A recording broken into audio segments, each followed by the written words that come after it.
Okay, folks, Paul Chamberlain, the Air Force guy, coming from Beckley's Camping Center today.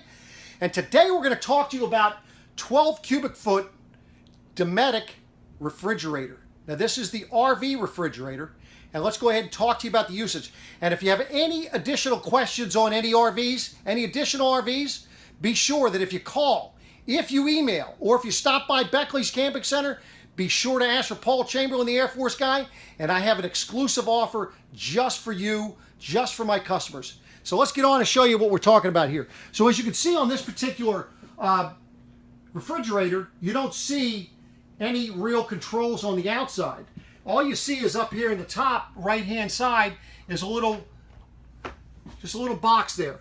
And what you have to do is open the freezer door here, and that is where you're going to have your on-off switch, auto or gas, and temperature set. So what you're going to do is you're going to push the on button. It's going to come on. Now you'll see that it's set. Right now it's at 60 degrees, and you see that the dot by the auto is what is lit up. Now that means it's in auto mode, and if you're plugged into electric, that's what you're going to see. If you go out and if you unplug, the auto light will stay on, but it's also going to have, you'll see that the light is going to come on, the dot right next to the 0 for the LP. Okay, and then it switches over. Now, so the one thing was with this refrigerator, what you want to keep in mind, this is a refrigerator freezer. You want to make sure that you turn this thing on a good 12 to 24 hours prior to using it. You see, so plenty of space in here. After 12 or 24 hours, that is when you're going to put things in the refrigerator and in the freezer. Make sure that things that are going in the freezer are frozen. Things going in the refrigerator are already cold. The more level you are, the better off you're going to be. Also keep in mind that you should be checking this drain area back behind here on a monthly basis. And you'll see the drain thing, it actually drains down through a hole back here. You want to make sure that, and you're checking that through the outside, you can just dump a cup of water in there. If it's not draining, what you're going to be doing is you're going to take a little safety wire, you see that little hole right there, and just push some safety wire down through there and get any clogged out of, if there was something clogged in there.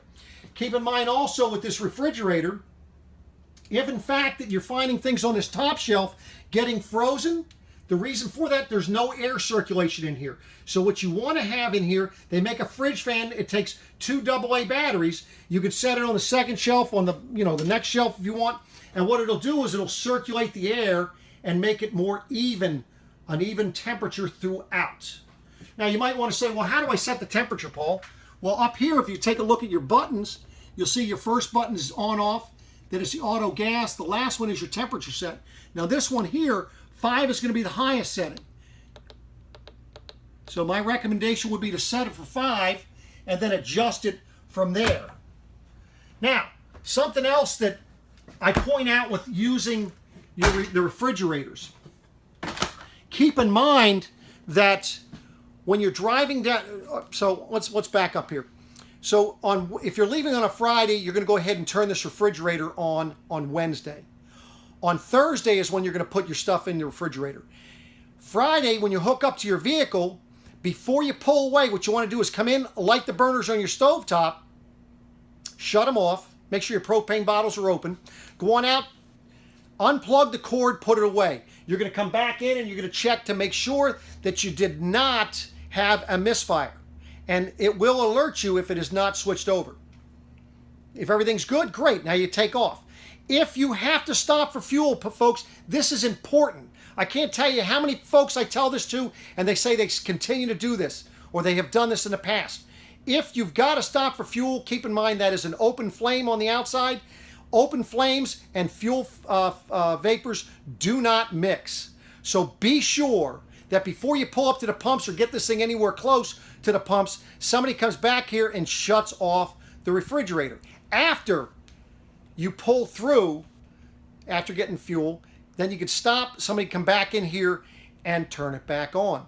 Within 30, 40 seconds, it should light and you should be fine. So hopefully you found that to be helpful. Thanks for watching. And remember, if you call, if you email, If you stop by, ask for Paul Chamberlain, the Air Force guy. Thanks, and we'll come back at you again soon.